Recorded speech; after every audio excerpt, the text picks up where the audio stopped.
Good day everyone, this is Alia and welcome back to my channel. Now we will travel from Zamboanga City to Zamboanga del Norte, Philippines. So here we go. Never really know what's going on. Look at me sometimes like all you want to do is run. Hear me out, hear me out.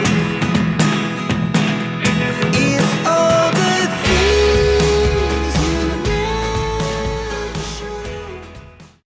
Zamboanga City or Jambangan in the native Subanon language is a highly urbanized city in the Zamboanga Peninsula region of the Philippines.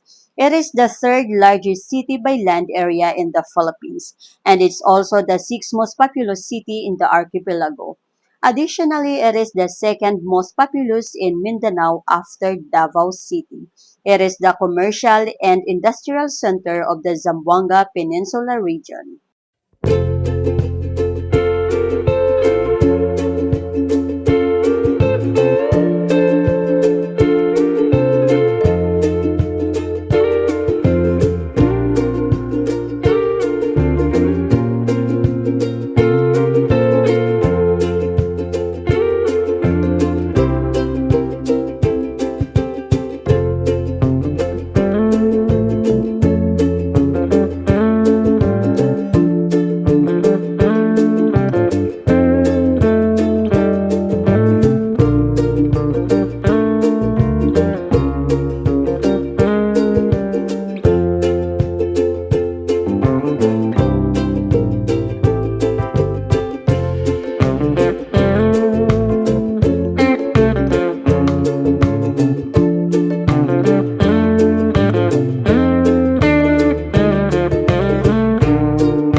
Although geographically separated and an independent and chartered city, Zamboanga City is grouped with the province of Zamboanga del Sur by the Philippine Statistics Authority for statistical purposes, yet governed independently from it.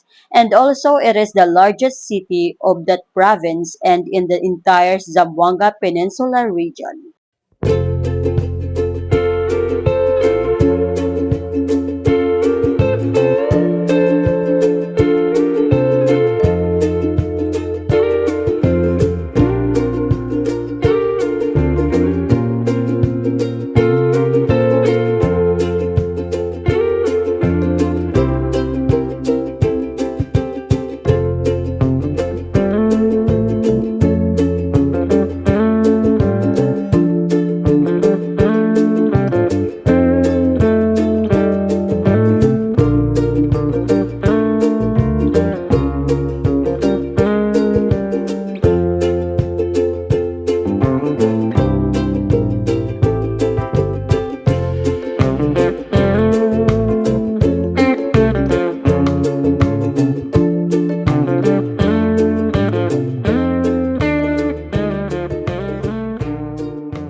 During the 13th century, the Tausug people began migrating to the Zamboanga Peninsula and the Sulu archipelago from their homelands in northeastern Mindanao. They became the dominant ethnic group in the archipelago after they were Islamized in the 14th century and established the Sultanate of Sulu in the 15th century.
The southwest and eastern sides of Zamboanga City are bounded by irregular coastlines with generally rocky terrain and occasional stretches of sandy beaches. The coastal profile usually descends abruptly towards the sea, where rivers enter the sea base have formed and the surrounding area has filled up with alluvial soils, producing small to large coastal plains.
The overall topography of the city could be described as rolling to very steep.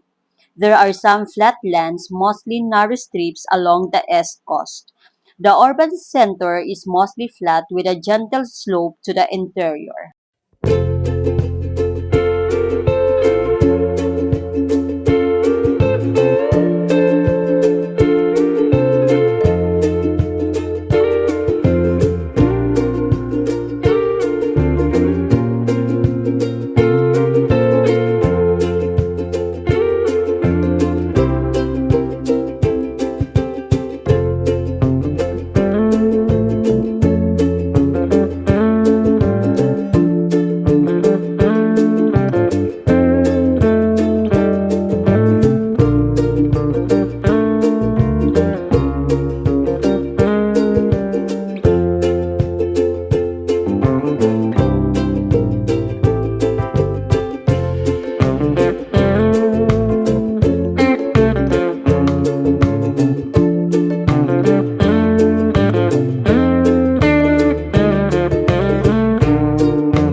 The primary modes of transportation within the city are serviced by taxis, jeepneys, tricycles, and baja or piagos.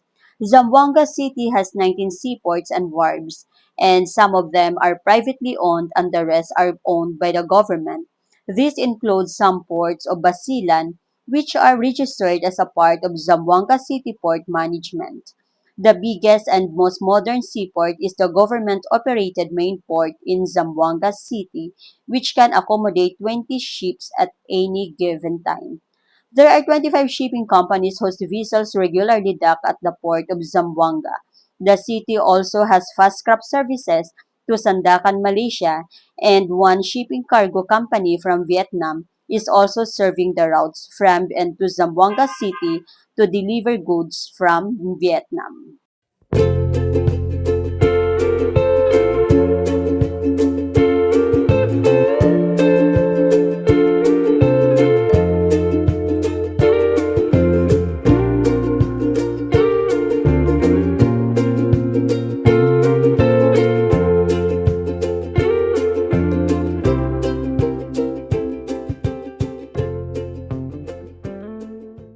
Now we are on the road of Zamboanga del Norte. Officially, the province of Zamboanga del Norte is a province in the Philippines situated within the Zamboanga Peninsula region in Mindanao. Its capital and largest city is Dipolog, and the province borders Zamboanga del Sur and Zamboanga Sibugay to the south, Misamis Occidental to the east, and the Sulu Sea to the west.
Zamboanga del Norte is the largest province of the Zamboanga Peninsula region.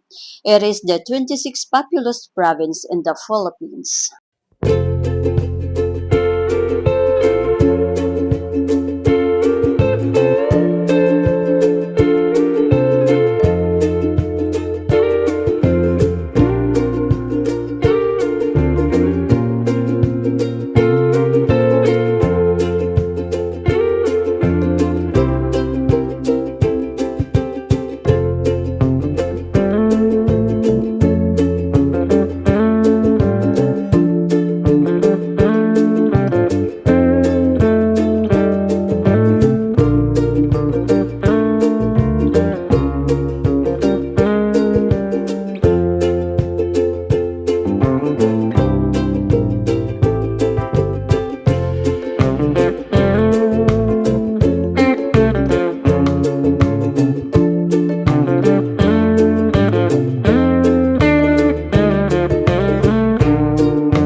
The province is bordered on the north and west by the Sulu Sea, on the northeast by the Misamis Occidental, and on the south by Zamboanga del Sur and Zamboanga Sibugay. Zamboanga del Norte has a mild and moderate climate due to evenly distributed rainfall throughout the year. Its southern portion has a longer dry season.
Zamboanga del Norte comprises 25 municipalities and two cities. Dipolog, Sindangan, and Dapitan are the most densely populated areas in the province. These are further subdivided into 691 barangays and clustered into three congressional districts. Sibuco is the largest municipality by land area, while Sindangan is the most populous municipality. Sibutad is the smallest.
We are now in the municipality of Manukan. See you on my next video. Thank you.